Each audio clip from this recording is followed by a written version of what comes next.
pray first. Who wants to lead the prayer? Okay, Sandra. In the name of the Father, the Son, the Holy Spirit. Amen. Our Father, who art in heaven, holy be your name. Your kingdom come, your will be done, on earth as it is in heaven. Give us this day our daily bread, and forgive us our sins, as we forgive those who sin against us. Do not bring us into test, but deliver us from evil. Amen. The Father, the Son, and the Holy Spirit. Amen. Okay, good morning, class. Good morning. Ma'am. Who's absent for? None, Ma'am. Yes, very good. Okay, before we will proceed to our topic, let's read the objectives first. So, please read in unison. Learning objectives. After going through this module, you are expected to determine the four subsystems of the Earth. Describe the characteristics of each subsystem. Trace the flow of matter and energy in the Earth's subsystem and express one's internalized role as steward of the four subsystems concerning the flow of matter and energy. Okay, thank you. For now, we will have a game first. And the name of the game is Guess the Word. So I will flash some jumbled letters here on screen, and whoever raises their hand first will have the chance to answer. And those who will have or can answer correctly will have a prize. And that prize is a surprise. Yes. Okay, now let's get started. Mom, it's biosphere. Wow, naansiran dayon. Yes, that is biosphere. Sagad lagi. Next one. Next one. Mom. Okay, Maria. Geosphere. Wow, very good. That is correct. Geosphere. Next one. Answer po ang mga wala nag-answer dira. Kasi yun raman ni. sorry, ma'am. Iso-iso siya. Galit. Ma'am. Okay, Ma'am, ma'am. Richmond. Hydraulic, ma'am. Hydro. Mom. Hapit na. Ma'am. Okay, Rhea. Dehydration. Okay, Sandra. Yes. Hydrosphere. Wow, very good. Galing na si Sandra. Kaya ano ninyo ha, i-list ninyo dira kung kapila kang naka-answer kay para sa prize karon. Sana all. Then, the last one. Ano to siya, hydrosphere? Last one.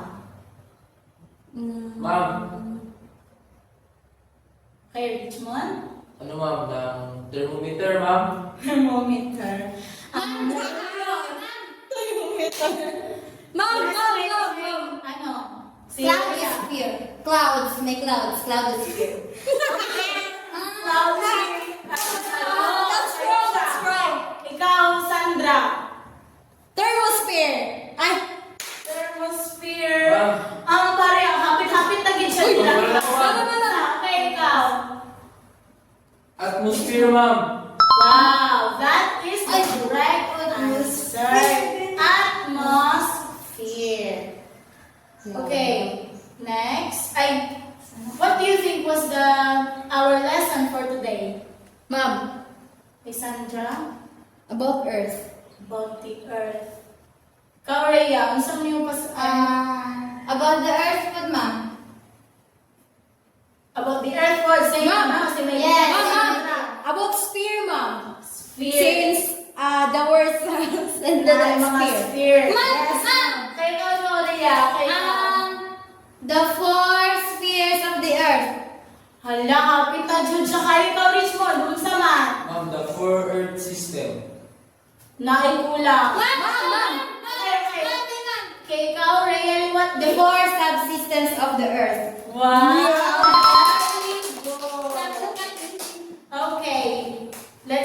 our lesson. Who wants to read the passage? Okay, Sandra. The Earth consists of four subsystems across whose boundaries matter and energy flows. The atmosphere, air, biosphere, which is living things, hydrosphere, which is water, and geosphere is land. So the Earth consists of four subsystems. So our planet, it isn't just one big rock floating in space, right? It's actually this incredible collection of massive systems, all interconnected, all constantly interacting with each other. In this explainer, we're going to break down exactly how these invisible forces work together to shape literally everything around us. So let's get into it. Okay, I want you to picture this. Just imagine you're walking along a rocky coast and a storm starts rolling in from the sea. The wind is just whipping the ocean into these white caps, and you've got these huge waves crashing onto the shore. A hard rain starts coming down as you're scrambling over the rocks. You can almost feel that cold spray on your face, right? It's a pretty dramatic scene. So what's really happening here? I mean, on the surface, it just looks like some bad weather, you know? But what if I told you that in that single moment, you're actually watching something way bigger? A powerful, ancient dance between the fundamental forces that shape our entire planet. Yeah, that storm, it's not just one thing. It's the exact point where air, water, and land all collide. Think about it. Every single crashing wave, every gust of wind, every single drop of rain, that's an interaction. It's like you're watching a live performance of Earth's core systems at work. So it's way more than just wind, water, and rock. It's really a dance between four massive interconnected systems. And they aren't separate elements at all. They're all parts of a bigger whole. So let's break down that storm scene and meet the four invisible players that are really running the show. All right, time to formally meet the cast of characters in this global drama. These are Earth's four major subsystems. You can think of them as the fundamental building blocks of our world. First up, we've got the atmosphere. This is basically the huge layer of gas that surrounds the Earth. It's the air we breathe, of course, and going back to our storm scene, it's where the wind and the clouds come from. It's kind of like our planet's protective blanket and filter all in one. It traps heat to keep us warm, and it shields us from the sun's nasty radiation. Honestly, it's the main reason life can even exist here. And what's really fascinating is what our air is actually made of. You know, we talk about oxygen all the time, and yeah, that 21% is absolutely essential for us. But look at this. The vast majority, 78%, is actually nitrogen. It's a super important nutrient for plants, and it also dilutes the oxygen down to a level that's, safe for us to breathe. Okay, next up is the hydrosphere. This is pretty straightforward. It's all the water on Earth, all of it. In our storm, it's the ocean, the waves, the rain, even the moisture you can't see in the air. And here's a cool fact for you. As far as we know, Earth is the only planet where water cycles like this. Falling as rain, flowing over the land, and then collecting back in the oceans. It's pretty unique. And just look at that number, 71%. That means more than 2/3 of our planet's surface is covered by oceans. It's really no wonder we call it the blue planet, right? This huge, massive amount of water is what drives our weather and shapes our world in just countless ways. Our third system is the geosphere. And this is all the solid stuff. The crust we stand on, the mountains, the seafloor, and everything deep inside, right down to the very center of the core. In our opening scene, it was that rocky coast. It's the physical stage where everything else happens. And finally, number 4, the biosphere. This one's easy. This is us. It's you, it's me, it's every single plant, animal, and even the tiniest microbe. It's the zone where all forms of life exist, and it's woven through all the other systems. There's life on land, deep in the sea, and even floating around in the air. Okay, so we've met our 4 main systems, but here's where it gets really, really interesting. The real magic isn't what they are by themselves, it's how they all work together. Let's dive into that great global connection. And this is maybe the most important thing to remember. Matter and energy are always flowing between these 4 systems. Nothing on Earth exists in a bubble. Things like heat from the sun and water are constantly moving from one system to the next in this giant continuous cycle. So check out this chain of connection. It's a perfect example. It all starts with the atmosphere, which provides heat and energy from the sun. That energy gets absorbed by the hydrosphere, all that water, which then forms clouds and creates rain. Then, that rain and wind from the atmosphere shape and erode the geosphere, the solid land. And finally, the biosphere. That's us and all other life. We rely on all of it. We need the gases, the water, and the nutrients from all the other systems just to thrive. It's a perfect loop. Okay, so we understand the systems and how they connect. That brings us to our place in all of this. We've got to ask the big question, what's our role? Where do we fit in? So, where do we fit into all this? It's so easy to feel small and separate from these giant forces, right? But the truth is, we are not just watching this planetary dance from the sidelines. We are active participants, right in the middle of it all. We are a part of the biosphere. That's our home team. And because everything, and I mean everything, is connected, the things we do create these massive ripple effects that touch every single one of the other systems. That means our actions have a real impact. This all means we have a really important role to play as stewards of the planet. And you can connect our choices directly back to these systems. When we conserve water, we're helping the hydrosphere. When we try to protect air quality, that's the atmosphere. When we reduce waste that would end up in a landfill, we're thinking about the geosphere. And of course, preserving habitats is all about supporting the biosphere. It all connects. So, I'll leave you with this final thought to chew on. If all these systems are so deeply connected, if the air, the water, the land, and all of life are woven together, then how powerful is a single choice you make? Just one choice. Something to think about. The atmosphere, biosphere, hydrosphere, geosphere. Are you familiar with that now? Familiar, ma'am, but the name is not. So, Yes. pasabot ana. Familiar na mo sa words, pero wala mo kabalo sa meaning? No, we are already familiar with the things that is mentioned, like such as biosphere, which is the living things. But then the name, which is biosphere, we just encountered it, ma'am. Yeah. Grabe ba Englishers, man?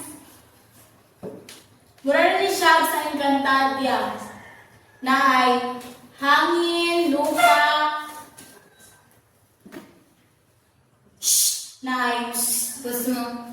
ano ka lang, listen guys, please. Ano na ay hangin, brilyante ng hangin, lupa, apoy, kag, tubig. So, subsystem. We're going to identify the 4 subsystems kung diin ang hydrosphere, ang geosphere, atmosphere, kag ang biosphere. Biosphere. Ay, hala ka ginawa. Sa letter A, what do you think was that sphere is? Kung saan ba siya- Atmosphere. Atmosphere. Explain why. Nga nga atmosphere man ang siya. Sige pa nila. I think because it's above the earth. Yes, that is correct actually. Letter B, unsa man? Okay, Sandra. Geosphere. Geosphere, since there, as you can see, there is crust, mantle, and core. And also, it emphasizes the earth, land surface. Even the water surface area. Then letter C, Ma'am, okay? hydrosphere ma'am, kaya ano man, kanang tagan ng tubig. Yes, very good. So, naa sila yung mga signs sa the letter D Is okay, Sandra. biosphere. Why? It's because there's a living things there. Okay. Yes, because green means go. And green means Nakita ninyo ang ano, mga living things dira? Ma'am, sa buhaya, dinosaur, naman earth, mom. Earth. On earth, because Human. earth is where we live in. Okay, next. Okay. Who wants to read the passage again? Ma'am, Okay, Richmond.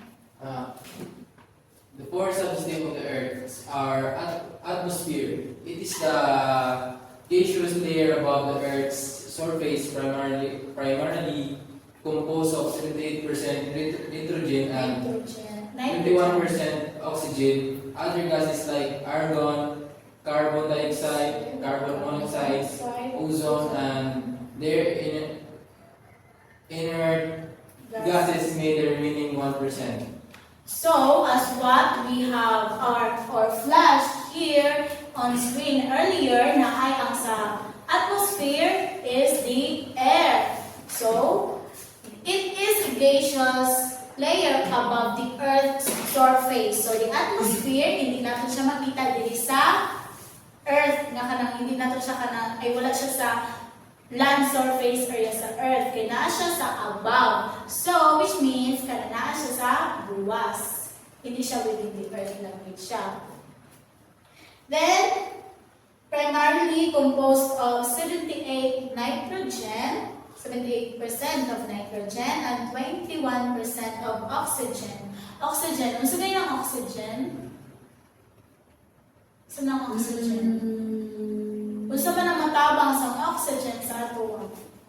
Maano, kanang tungod sa oxygen, makaginawata. Yes, exactly. So, amo na siya ang mapaginawa sa atin. So, the atmosphere really help us a lot. Kaya dira man kanang it is composed of air man. Dira man gid ang sa atmosphere. Other gases like argon, napoy argon, carbon dioxide, carbon monoxide, ozone, and other inert gases made the remaining 1%. So 1% lang itong mga kung bago lang yung pang-mention. So 78 ang nitrogen sa atmosphere, 21 ang oxygen, which is we use here. Then 1% kung katong mga gases, other gases. The atmosphere supports life. So nagsiling kayo na, di ba? Ang support siya ay ang oxygen atong Insight. inhale. Insight. Now intake. Pwede a word. Big life because animals and plants need both carbon dioxide and oxygen. Ang oxygen is what we inhale, we humans inhale. Kaya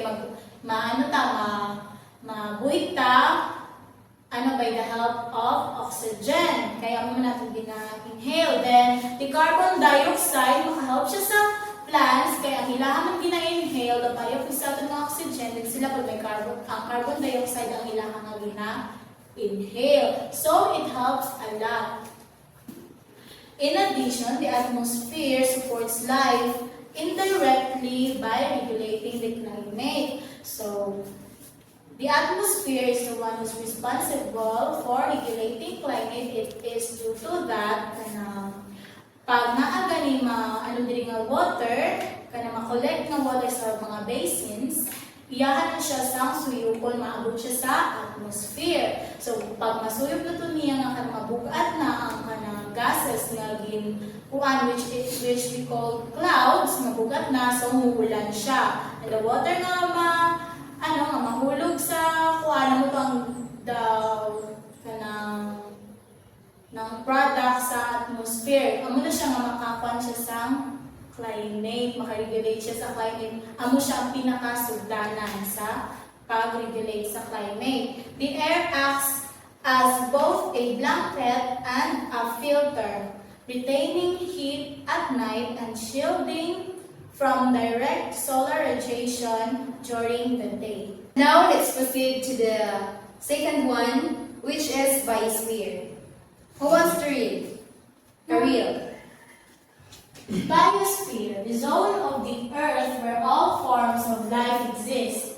This serves as the ecosystem of all living and non-living organisms. So biosphere, the zone of the earth where all forms of life exist. So they serve as the ecosystem of all living and non-living organisms. So when you heard the word living or non-living organisms, Sphere map. Another hand, Ariel. From the word living and non-living organisms, so kanang Bisaya naman kay kanang mga buhi ka mga hindi buhi nga organism. That's good. That's a good point. So, example of living and non-living organisms. We, as human, We are living things. Animals. Animals like Kangaroo. yes, kangaroo, carabao cow. Yeah, baka. Goat, frogs, and even insects. Yes. Yeah. So biosphere, the zone of Earth where all forms of life exist. In the sea. For example, in the sea. Ma'am, to give an example, area. Marine life. Yeah. That's good. Like Coral reefs. fish. Fish, octopus, Turtle. turtles, Whales. whales, Dolphins. dolphins, Shrimp. Ma'am. yeah, shrimp. Lion. Lion. Lion. Carabao. Grasshopper. Yes. Richmond, how about Ano ma'am? Richmond, ma'am. and in water? It is sometimes called as the large ecosystem. Why nganong tinatawag nato siya og also called as large ecosystem? Kay What do you White. White man siya, ma'am. Yes, of course, no?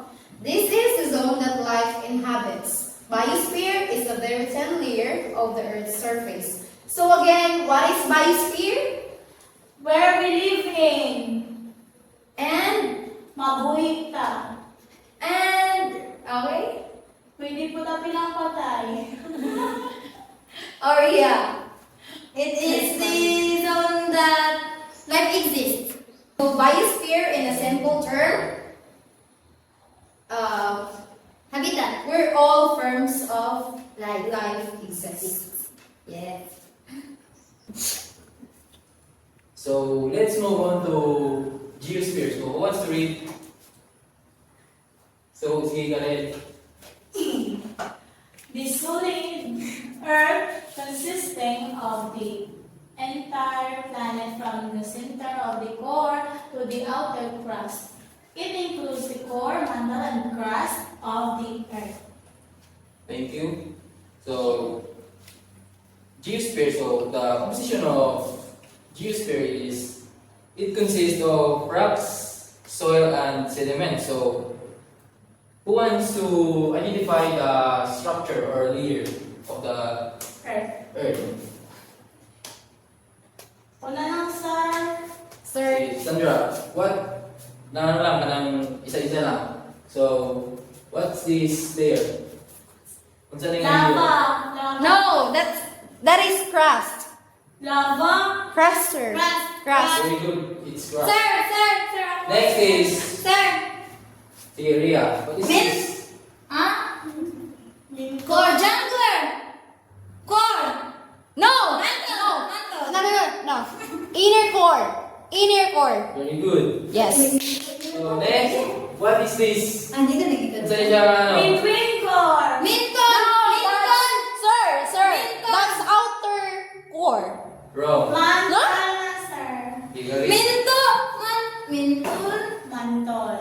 Very good. Where's the mantle? Yes, mantle. So, the geosphere is not static. Processes like plate tectonics, volcanic eruptions, and earthquakes are all driven by forces with the other spheres. For example, withering of rocks by the hydrosphere and atmosphere, providing the habitat for the biosphere. For example, solid structure. The mountain itself is a massive formation of solid rock, which is a part of the Earth's crust. So next is hydrosphere. So let us now proceed to hydrosphere. When you hear the word hydrosphere, what comes into your mind? Water mom. Yes, correct. So basically, hydrosphere is the sphere of water or the water cycle here on Earth. So the water part of the Earth which circulates among oceans, continents, glaciers, and atmosphere. Oceans cover 71% of the Earth and contain 97.5% of its water. So in simple terms, hydrosphere is all the water systems systems that can be found here in the earth. An example of this is river. Lake. Yes, lake. Oceans. Oceans. And oceans cover 71% of the earth and contain 97.5% of its water. So ang earth contains 97.5% of water. And 71% of that is the ocean. Yes. So, let us now proceed to earth. Sandra, what is earth? Earth is the only planet in the solar system with rain that falls from clouds, runs over the land, and collects in extensive oceans.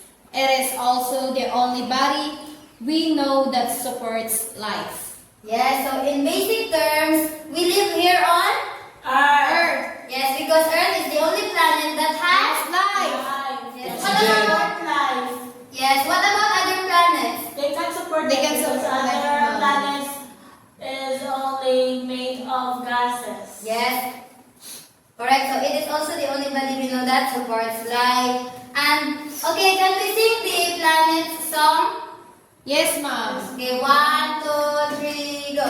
Mercury, Venus and Mars, Jupiter and Saturn, Uranus, Neptune, Pluto are 9 planets. So how many planets do we have? 9.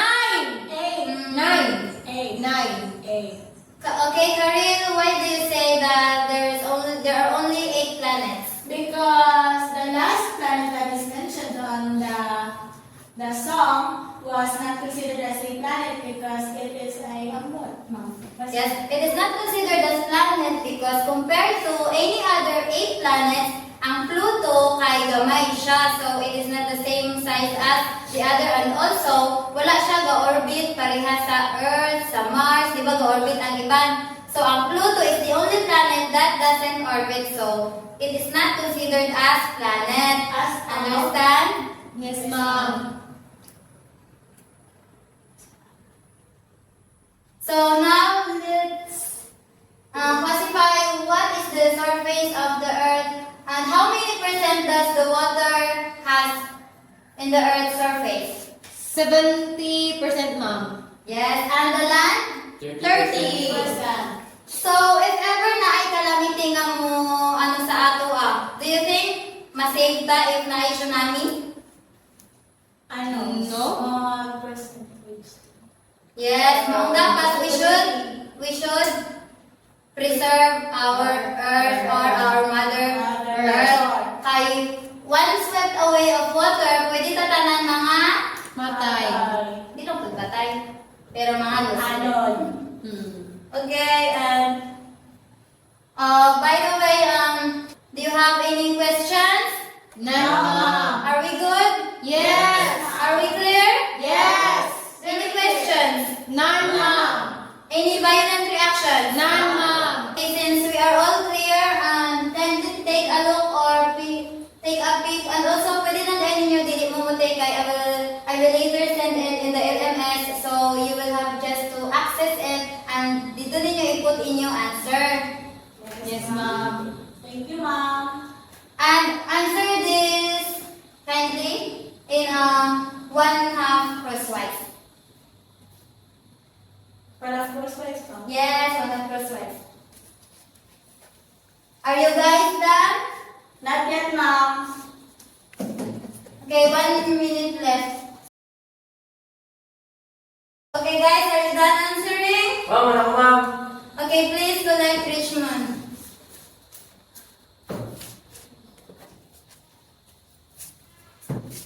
Yes, sure. Thanks. And that concludes our topic for today. So, tomorrow guys, we will not be having a class since it is Saturday. Yay! Walang klase! And cleaners, clean your areas and you may now go to your respective